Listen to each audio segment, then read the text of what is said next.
Hello बच्चों, welcome to my channel study with क्षमा।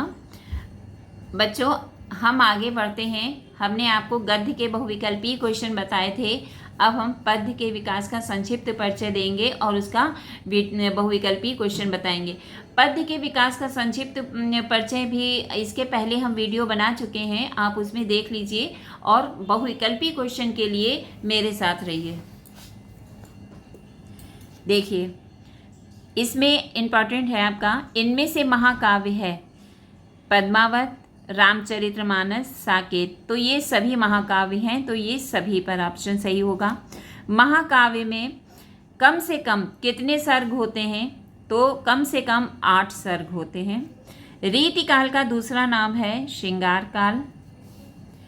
भक्तिकाल की रचना है विनय पत्रिका। जायसी का पद्मावत किस भाषा में लिखा गया है? तो ये अवधी भाषा में लिखा गया है। कामायनी महाकाव्य के रचयिता हैं जयशंकर प्रसाद जी। तार सप्तक काव्य के संपादक हैं सच्चिदानंद हीरानंद वात्स्यायन अज्ञेय। आधुनिक युग की मीरा हैं महादेवी वर्मा। तार सप्तक प्रकाशित हुआ, ये हुआ था सन 1943 ईस्वी में। कनुप्रिया के रचयिता हैं धर्मवीर भारती।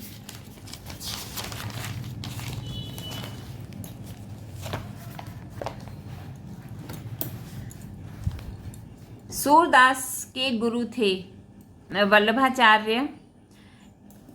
सूरदास की एकमात्र प्रामाणिक कृति है सूरसागर। निर्गुण कौन देश को वासी? यह प्रश्न किससे पूछा गया है? उद्धव से। तुलसीदास किस काल के कवि थे? ये थे भक्ति काल के। तुलसीदास की भाषा है अवधी और ब्रज। रामचरितमानस महाकाव्य की भाषा है अवधी।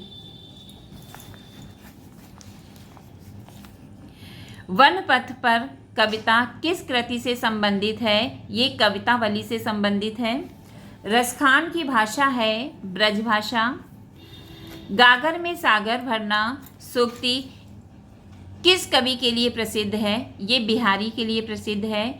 मेरी भवबाधा हरो दोहे में बिहारी ने किसकी आराधना की है? राधा की। बिहारी की काव्य शैली है मुक्तक। किस कवि का मूल नाम गोसाई दत्त था? पंत का। महादेवी वर्मा को किस रचना पर ज्ञानपीठ पुरस्कार प्राप्त हुआ? यामा पर। राम नरेश त्रिपाठी ने स्थापना की थी हिंदी मंदिर की। माखनलाल चतुर्वेदी को किस कृति के लिए साहित्य अकादमी पुरस्कार मिला था? तो ये मिला था हिम तरंगिणी के लिए। गुप्त जी किस युग के कवि हैं? द्विवेदी युग के। मैथिली शरण गुप्त का प्रथम कृति का नाम है रंग में भंग। साकेत रचना है मैथिली शरण गुप्त जी की।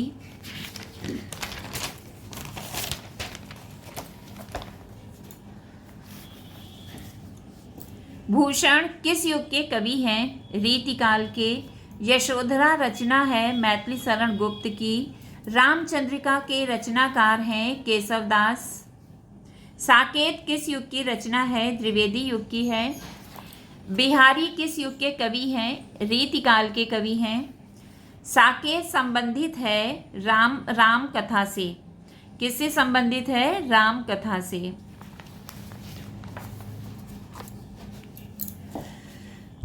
वह मान रक्त का प्यासा था। काव्य पंक्ति में मान का अर्थ है मान सिंह। क्या है? मान का अर्थ है मान सिंह। भारतेंद्र युग की विशेषता है काव्य भाषा के रूप में खड़ी बोली का प्रयोग भारतेंद्र युग की विशेषता है। दूसरा सप्तक का प्रकाशन वर्ष है 1951 ईस्वी। भारत भारती के रचनाकार हैं मैथिली शरण गुप्त। रीति मुक्त काव्य धारा के कवि हैं घनानंद जी। जौहर काव्य के रचनाकार हैं श्याम नारायण पांडे। वैदेही वनवास के रचनाकार हैं अयोध्या सिंह उपाध्याय हरिऔध।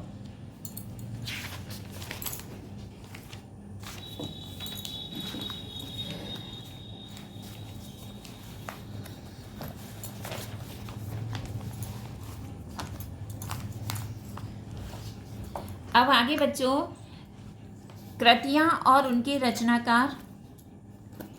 अंजलि राम कुमार की, आंगन के पार द्वार अज्ञे जी, आंसू जयशंकर प्रसाद द्वारा रचित है। आंसू के कर्ण श्याम नारायण पांडे, आकाश गंगा राम कुमार वर्मा, उर्मिला बालकृष्ण शर्मा नवीन, उर्वशी रामधारी सिंह दिनकर, कामायनी जयशंकर प्रसाद, गीतिका सूर्यकांत त्रिपाठी निराला, गंगा लहरी पद्माकर, चित्ररेखा राम कुमार वर्मा, जमीन पक रही है केदारनाथ सिंह की है।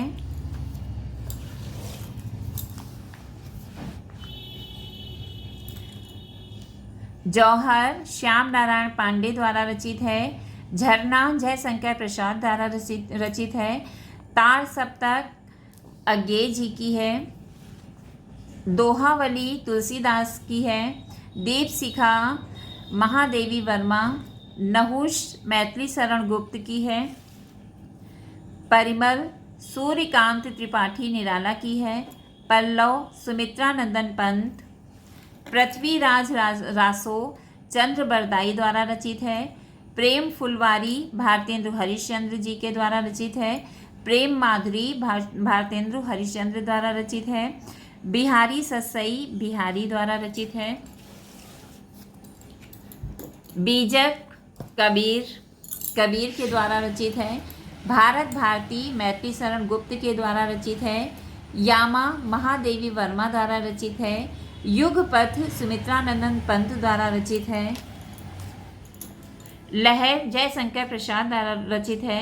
विनय पत्रिका तुलसीदास द्वारा रचित है। वनाष्टक श्रीधर पाठक द्वारा है।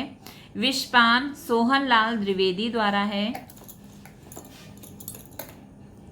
शिवा बावनी भूषण द्वारा रचित है। श्रृंगार सतसई रहीम द्वारा रचित है।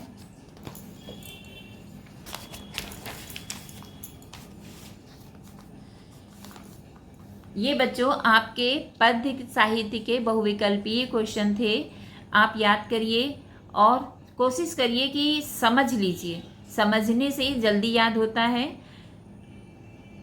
अब इस वीडियो को हम यहीं पे बंद करते हैं।